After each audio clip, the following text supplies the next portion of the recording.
What is up, fellow thermonuclear AFers? I am Dan Favale coming at you with some more NBA talk. Before we cannonball in here, though, please, the usual reminder, continue subscribing to us wherever you consume us. If that's on YouTube and you're watching, hit that sub button. Also, comment and like. Help the algorithm love us back. If you're listening to us on a podcast player, Google, Spotify, Apple, whatever, please hit the permanent subscribe button if you have not and download every episode. About an MVP ladder, early season. I'm tasked with doing these every 2 weeks for Bleacher Report. I don't think I'll spam you with them every 2 weeks, but the first one is always difficult just because, and I'll throw it up on the screen for people who are watching along on YouTube, and we'll get to honorable mentions. I did a top 5, and then I actually fleshed out a top 10.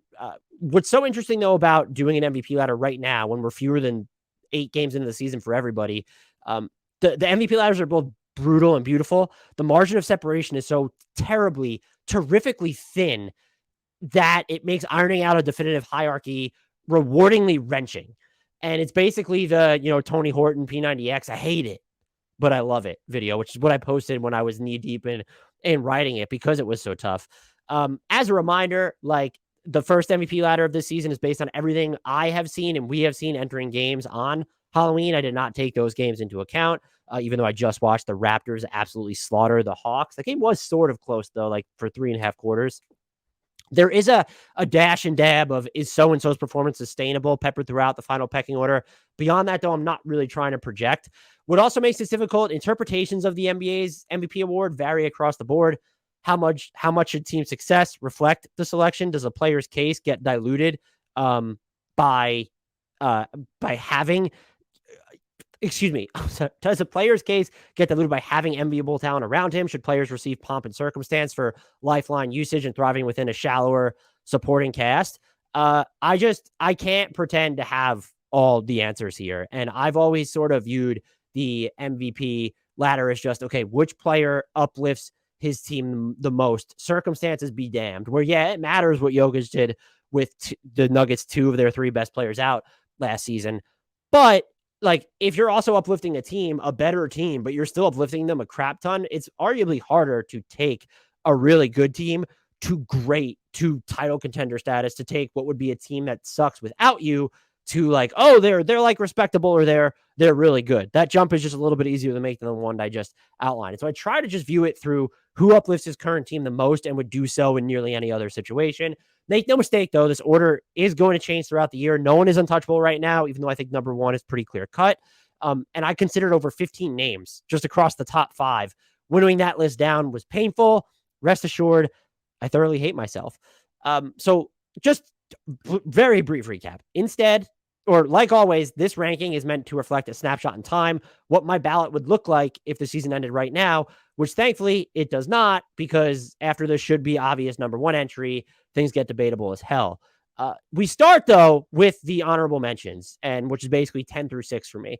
I have Damian Lillard at 10 for the Blazers. Here's every player averaging more points per possession out of isolation than Damian Lillard. That's it. That's the entire list you just heard.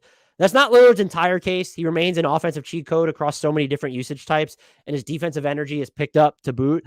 A calf injury that's going to keep him sidelined for a bit, coupled with an offense that is less dependent on him to create everything and anything for everyone this season, that dragged him down, but not yet outside the top 10 for me. He's been absolutely spectacular when you look at his scoring and in terms of spearheading how good the Blazers actually are. Number 9, Pascal Siakam of the Toronto Raptors. Did Pascal Siakam get better again? He sure did. Even when his finishes aren't falling, his attack mode is just this great weapon. He has more counters than ever when probing and doesn't get thrown off balance or out of his dribble when faced with congestion. The catch and shoot 3 for now is back. He's hitting them at a 42+% clip. He's getting to the line at a career high clip as well. And few players rival his overall offensive importance and efficiency. To wit, Luka Doncic and Trae Young are the only other players matching Siakam's usage and assist rate while committing turnovers on fewer than 13% of their possessions. That's big time, folks. Nikola Jokic checks in at number 8 for me. Yes, Jokic's scoring numbers have dipped. And sure, he needs to be taking and making more threes. And no question, the Nuggets' loss to the Los Angeles Lakers is clearly unforgivable. And I fully recognize Jokic has no chance of actually winning this award because voter fatigue is a thing. Still, let's collectively agree to not write off 20 plus points and 8 plus assists per game from an offensive lifeline, drilling 69% of his twos, especially when Denver continues to comfortably outstrip opponents with Jokic on the floor. They are outscoring them by more than 7 points per 100 possessions. Number 7, I'm not sure if this is going to surprise people. It's Shai Gilgeous-Alexander from the Oklahoma City Thunder. That is not a mistake. SGA is having an absolutely monster season, averaging 31 points and 7 assists per game on better than league average true shooting, while hardly ever turning the ball over and subsisting almost entirely on self-created looks is no joke to me. And right now, the Thunder aren't funny either. They are hell on earth to face. And though the offense remains clunky, it hovers above league average with SGA on the court. Above league average, which when you look at the talent surrounding him still, that's really fucking impressive. Also, when he's on the floor, the Thunder outscoring opponents by 12.6 points per 100 possessions. He's ratcheted up on defense this season as well. That team is going to be tough to play. I don't expect him to stick here all year just because do I think the Thunder eventually like throw in the towel? I mean, maybe. I guess they could like keep Shai in there all year. I still expect some weird stuff to happen, I will say, but he absolutely deserves to be in the top 10 right now. And like, you can't, you can make the joke that the Thunder sucked. And there are people that have watched way more than the Thunder than I have this season, but I've watched the Thunder this season, and those dudes, it's not just a matter of trying. Like Shai Gilgeous-Alexander is so talented and there's substance to what he's doing. The Thunder have been actually good when he's on the court, and they've been actually good overall this season. Number 6 might surprise some people. Steph Curry. Steph going kaboom is among the NBA's most enduring constants. And despite the Warriors' awkward start, he'd be a shoo-in for the top 5 if 3 of his past 4 outings didn't feature this lackluster outside shooting. I will say, I do tend to sometimes cite net rating swings. I try and avoid them too much in this discussion because we have to move beyond that. I am sort of wondering if Steve Kerr is single-handedly campaigning for Steph to have the biggest net rating swing in the NBA by having James Wiseman on the floor when Steph Curry is not, because that really helps Steph's net rating swing, just in case anybody cares about those things. Let's get to the top 5, though. So number 5, Devin Booker of the Phoenix Suns. I don't think anyone who listens to this podcast will be particularly surprised that I have him here. I think he may have had a case. He went cold from 3 the past 2 games, so maybe that bumped him down a bit, but giving the final spot to Booker, not easy. Steph could be here. Ditto for Siakam and Jokic. Ditto for Dame and SGA. At the same time, Booker himself could also be higher to me. He's averaging 29.3 points and 5.5 assists while banging in 60% of his twos, including a 56% clip from mid-range for a Phoenix Suns team that has retained its status as a well-oiled machine. What's more, Booker has never been more pivotal to that machine. Chris Paul isn't off to the cleanest start. Cam Johnson began the season battling hip issues, and while the bench has been surprisingly strong, the Suns remain without Jay Crowder, who's their 6th best player, or should be their 6th best player. Maybe, well, I guess their 3rd best player is Jacques Landale. So, but you catch my drift there. Booker is averaging 10.5 potential assists per game. That's his highest since the pre-CP3 era, and it's a significant uptick over last season's 8.4. So much of the Suns' offense is now tethered to his decision-making out of double teams and from the in-between. Opponents are doubling him on 31.9% of his possessions, which is one of the, I think, 10 highest marks in the league when I was checking. The Suns are only scoring 1.0 points per possession out of those double teams, but Booker's ability to find outlets like DeAndre Ayton in those situations has helped Phoenix navigate various slumps from certain players and just stay afloat. Booker is also shooting 60% on 15.8 drives per game while notching what would be a career best free throw attempt rate. Like I said at the top, 2 consecutive ice cold games from distance kept Booker outside the top 4 and barely in 5th, because that's how this shit works right now when we're only 6-7 games into the season. But the offhanded comments you hear about his defense no longer being a weakness are accurate. And in the early going, he's elevated the Suns' point differential per 100 possessions by 25.7 when he's on the court. That is, again, I don't lean on these, but that is the highest mark of anyone who's going to appear in the top 5. We are on to number 4, and we have Ja Morant of the Memphis Grizzlies. I guess you can consider this my latest apology to the Grizzlies, who I just continue issuing apologies to for being so wrong about them. Spectacle ensues every time Ja Morant attacks, not really because he's a human poster, but for the unpredictability with which he now plays. Will he go for the monster finish, slow down, get a defender on his hip, and finish with a much too easy or impossibly angled scoop layup? Seamlessly slide back for a double clutch jumper, loft or thread a dime to his rolling big. The offensive armory from which Morant pulls has never been deeper. That includes his three ball. He won't shoot 61% on above the break triples forever, but leaving him unattended is no longer tenable recourse for defenses. To that end, the Memphis Grizzlies currently lead the league in points scored per possession outside garbage time per cleaning the glass. Fewer than 10 games isn't much to go off, but no reasonable mind had them here 5+ outings into the season. And the Ja Morant power minutes haven't only been better, they include a half-court offense that ranks inside the 73rd percentile of efficiency. Memphis's aggregate success takes center stage most of the time. It should.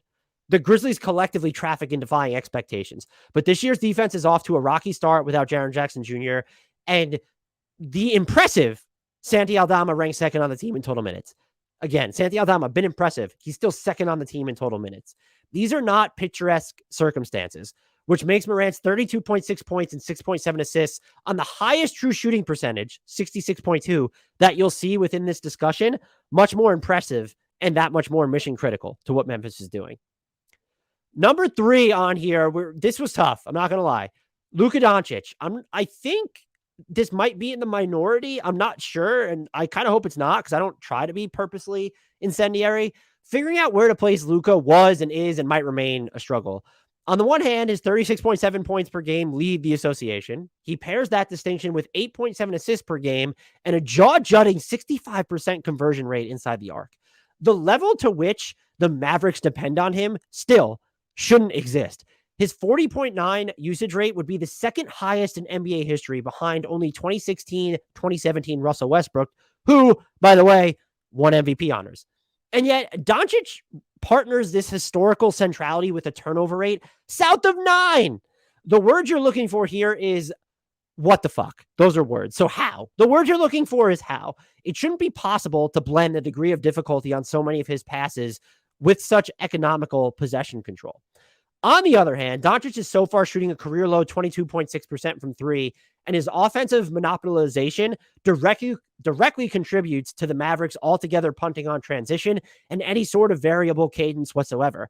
How much of a bump should he get for his one-man showism? And how much of a pass does he warrant for Dallas's rocky start? Pretty big ones on both fronts, if you ask me. The Mavericks appear to be in self-discovery mode given some of the rotation decisions Jason Kidd has made. That's not on Doncic, who, despite the departure of Jalen Brunson, a woefully predictable crunch time and late clock structure, and frankly, too much fucking JaVale McGee, continues to somehow, some way, anchor a top 5 offense. Number 2, Donovan Mitchell of the Cleveland Cavaliers. I would not have bet on this, even if you told me it was going to happen. I don't care how early into the season it is. My mega controversial take here, and I want people to stop what they're doing and sit down so that they can hear this. The Cleveland Cavaliers were smart to trade for Donovan Mitchell. I'm very glad to get that off my chest. I hope it doesn't anger too many, but that is my mega controversial take.